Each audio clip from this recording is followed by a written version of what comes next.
This is your official reaction video from Mississippi State falling 58-25. Someone please do something. I can't take this anymore.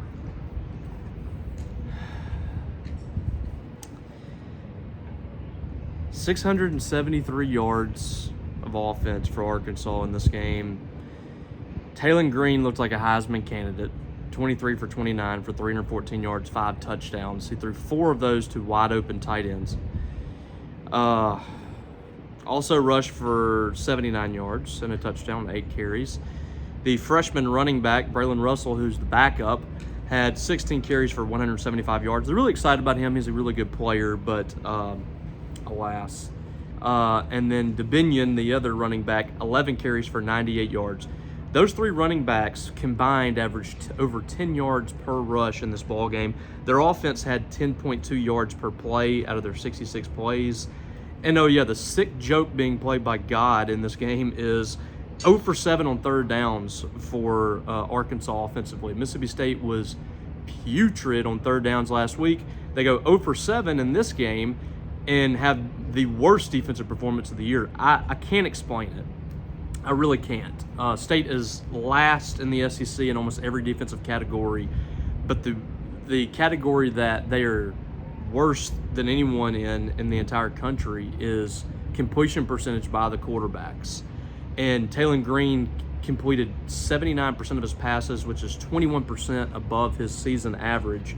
It wasn't his season high in passing yards. He had over 400 against Oklahoma State, but this was, to me, his best game, and he just made Mississippi State look silly in this game. 673 yards of offense, 314 passing, 359 rushing, and again, that is with them going 0 for 7 on third down. So I don't know what else to do when talking about this Mississippi State defense. I don't know, what the overall issue is for Mississippi State. I think the biggest problem that they have is the fact that they have absolutely no pass rush or push up front whatsoever. And a lot of that is just not having the guys. And then you have the guys that you do have are hurt.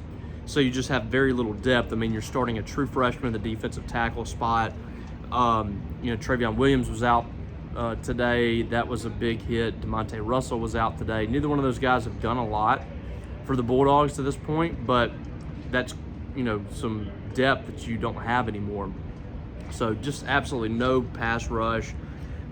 2 tackles for loss in this game. I think this is the 4th consecutive game that Mississippi State has not gotten a sack. They're last in the SEC, the only team in the SEC, I think, that has not gotten 10 sacks on the season. So they are just awful at getting to the quarterback. Taylor Green had all day to throw, and when they finally were able to get in there and push him out of the pocket, he's finding open receivers they can't cover either. And we haven't even gotten to the offense yet, but this defense is just so bad that it overtakes any other issues that you have on your team. And it also puts a lot of pressure on this offense to be perfect, and they were not perfect. And I thought otherwise was a pretty good day for Mississippi State offensively. 471 yards. You scored 25 points, and you should have scored over 40 in this game because you had 3 possessions. I'll get to that in a second. Defensively, Mississippi State cannot move forward with their current defensive staff.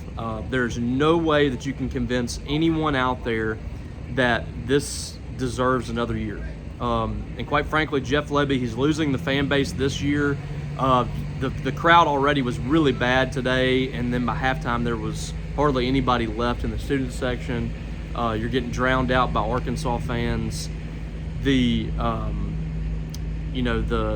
give a crap level is starting to fall a little bit for Mississippi State because you've just been beaten in the face so much this year.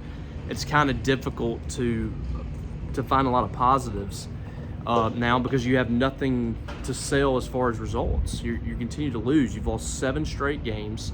You've played hard in a lot of these games, and look, there's some deficiencies on defense that can't be fixed with coaching right now. I mean, the talent level is not good. The depth is really bad. And, on top of that, you don't have a good product with the defense that you're running. I mean, you're not putting guys in good position in some instances. It looks like a team that is, doesn't have the strength on the line to stay in ball games. And like I said, some of that is not coaching, but at this point, it falls on coaching that Mississippi State is giving up nearly 700 yards and 58 points. Arkansas had to kneel the ball or they were going to score over 60. And this was going to be one of the worst SEC performances in Mississippi State history. And it already is up there. So if you're Jeff Lebby, I don't think you have a choice at this point. The fan base is about 99% on board with there being a change at defensive coordinator. I haven't polled everyone, so that's purely estimated. But I haven't seen a lot of people that are willing to come out and have the back of the defensive coordinator right now. Because at the end of the day, the product you put on the field is your product. And for State, I mean, you can make excuses. It's the talent. They weren't able to go out there and get defensive recruits because they didn't have time to go get them. I get all that, and that is part of the issue as well. But great coaching could at least get you off the field a little more, could at least have you in a ball game where you're not giving up over 600 yards. And this team doesn't look well coached on that side of the ball. And we're not going to get a statement from Jeff Lebby on that. We tried to ask around. A lot of people love to say, ask the tough questions. What people want you to say is, why have you not fired your coordinator yet? But that's not how you talk to coaches. That's not how you ask questions. Today we asked a lot about the defense, how they can fix some things, what changes do they need to make, what his confidence level is in Coleman Hutzler's defense, what his confidence level is that this defense is going to get fixed. And it's all kind of the same answers. I mean, you're just not, Jeff Lebby is smart enough. He's not going to throw his coaches under the bus. He's not going to throw the players under the bus. But he said there's just they've got to find a way to put players in better position. I get that, but you're now in game 8. And, if you can't do it by now, it's going to be hard to do it moving forward. So I think that the end result of this has to be sweeping changes on that side of the ball. And I continue to say I don't think that this staff's going to be able to recruit defensive talent that you need to make that jump next year with the current staff. I have no faith that's going to happen because most of these coaches were already here in the offseason last year, and they didn't succeed in bringing in better talent. They're losing a lot of those defensive pieces because of the product they're putting on the field. The only way to salvage this moving forward is you've got to make changes on that side of the ball. And if Jeff Lebby's not able to do that, if he's not able to make that call and they run it back with the defense, I continue to believe that is a tremendous red flag. And so far, a lot of the decisions that Jeff Lebby makes and a lot of things that we've seen specifically from Mississippi State and like the fight that they have and especially on the offensive side of the ball, I've been really impressed. And that feels weird to say with a 1-7 team, but I like what I see with Mississippi State's offense fundamentally. I like the pieces that they're probably going to put into place. I don't like anything about this defense. There's nothing about this defense this year that gives you any kind of promise. There's nothing about the coaching. There's nothing about the talent. There's nothing about what they're doing that gives you promise about this team moving forward. So that side of the ball has got to be addressed in the offseason by the Bulldogs. And, quite frankly, there's a lot of people that want it to happen now. And wouldn't be a terrible idea for that move to be made for Jeff Lebby to try to get a little bit of grace back from this fan base who is now, very skeptical of where things are and try to get, a little bit of grace there that's unacceptable. This kind of performance is unacceptable. A guy at his previous job at Oklahoma, their performances on the offensive side of the ball got a coach fired. In my opinion, this defense is worse than what Oklahoma was showing on the offensive side of the ball. So, we'll see what happens. I have my doubts that's going to happen right now. But certainly by the end of the year, you've got to have a decision on that.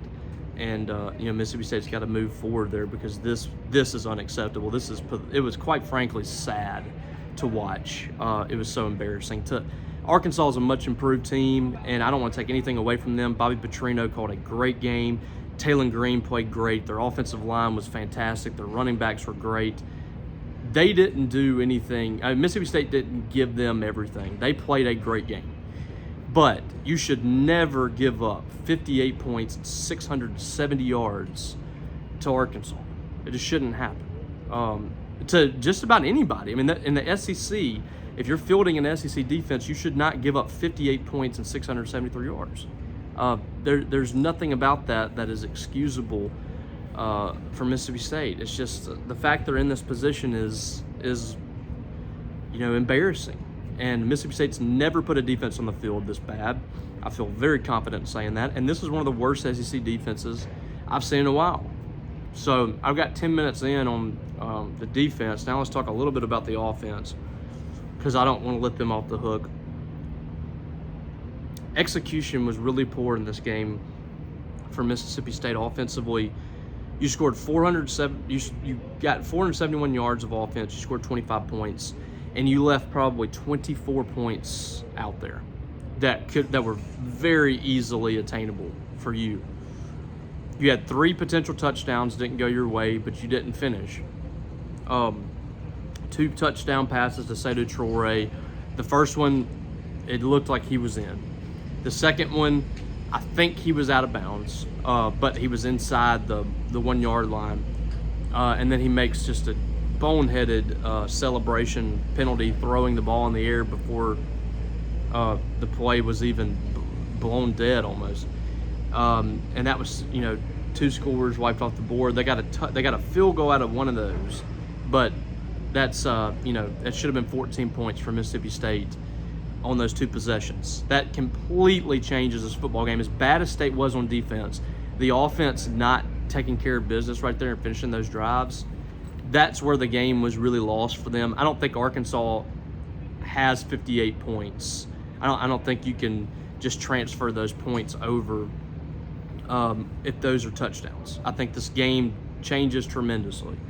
And then you have a missed field goal and a promising drive where you needed some kind of points, but especially you needed a touchdown. You had a turnover on downs inside the red zone where you couldn't get 1 yard on a run, and then you fumbled at the goal line with Johnny Daniels. That is just a ton of plays right there where State should have scored points. I mean, you could easily convince me that State should have had 31 more points in this game, easily.